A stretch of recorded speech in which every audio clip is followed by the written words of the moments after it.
Alright. War of Attrition. A Conqueror's Blade Artillery Strat Guide.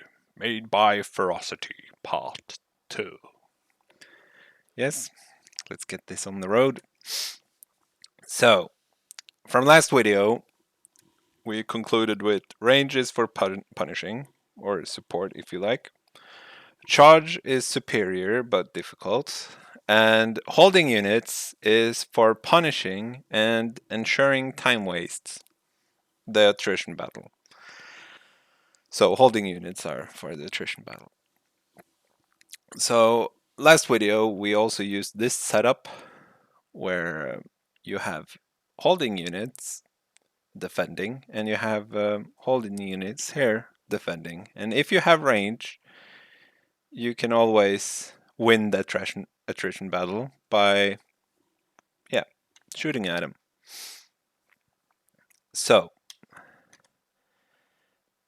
but it's easy countering the tactic of having a ranged unit on the field.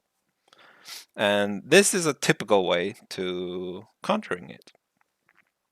So the Conqueror is you choose Falconettis, the guys with really long banana spears, and the guys with shields.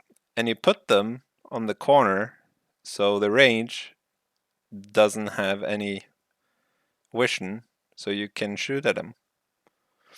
So yeah, that's how you counter it. That's how you counter this Pavis. You just place all your units on the side. He can't do anything. So even though you're overloading, or you have more units, it probably won't work. So, what happens if you charge? Well, you lose. As simple as that. The range doesn't have any effects on this outcome at all. It's a 3v4, and you're charging units that is great at holding. So you lose. And what is superior? Well, charging is superior, but here you were just being stupid. So charging is superior, which means if they have any charge units or they decide to destroy whatever have here. So what was the problem with ranged? Well, they need holding units. If the enemy is competent, they will just charge out, take out your artillery piece and your ranged units, more or less. So what went wrong? Well, range is for punishing or support. Like, they're for punishing stupid mistakes. So if the enemy was stupid, like if you see like on this picture, you would win this every bloody time. Like, they placed holding units in the middle of the streets and they're in range of these guys. And they will just decimate them. Holding units you don't really want to charge with. You can charge with them, but it's not that good, and you will probably win this every single time. You will actually win it so hard that you will have almost no losses, regardless if there is heroes there or not. So regardless, like, okay, nice, always, but I want to point out one thing: almost no losses. So what losses are we talking about? Well, what losses do we talk about in this picture? And does this invalidate tactics? Well, the losses we're talking about in this picture is, well, these guys can move on, and these guys can join and move on. So you actually lost the two pieces just because they're immovable. So you place down immovable objects, which kind of sucks, but, well, you lost them. So, okay, let's go back to the original picture and take a look on what's stupid here. So, in the last video, I was saying play melee hero, think is a ranged hero. And, well, so the reason play melee hero, think is a ranged hero, why we concluded that was because here you have a lot of range. you have overloaded the range. And the enemy is not being stupid, so the range doesn't work. So and you don't have any melee units, or well, you can't overload. You don't win the charge. So what can you do? Well, I would still put down the artillery piece, just so you can buy time to get organized. So you can do these things. So you bring more melee units like this, and then when you have the superior number like this, you can do this. You can focus on one side and overload it like heavily. 5v2. And then, yeah, we keep on going. We kill 2 of theirs, we lose 1 of ours in trade. And this works because overloading, like this unit has the potential to just kill or hit that many times. Like it has an attack rate. So by overloading, you will put so many units into its range that it won't be able to hit every single unit inside the range. And that's called overloads. And then you will get close to the unit, and then it will lose damage because it only uh, deal maximum damage on the tip of the spear, so it doesn't on the tip. It doesn't deal the damage on, like by the hands of the spear, you know. Okay, let's go back to the beginning and let's try to recuperate a bit.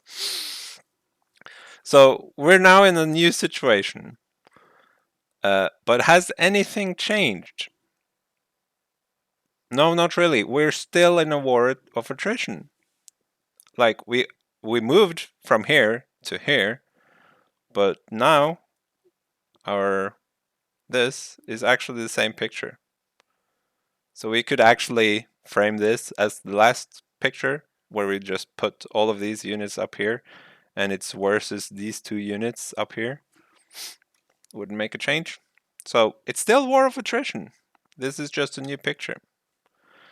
So what is the stupid move? What can the enemy do? Well, they can try to help the other side, but what happens then? Well, they step into the range of the artillery. So that means not only do they have to fight 4 units, they also have to fight the artillery piece, which is stupid. So, but the enemy retreated. Was it wrong of me to place artillery? Let's go and take a look.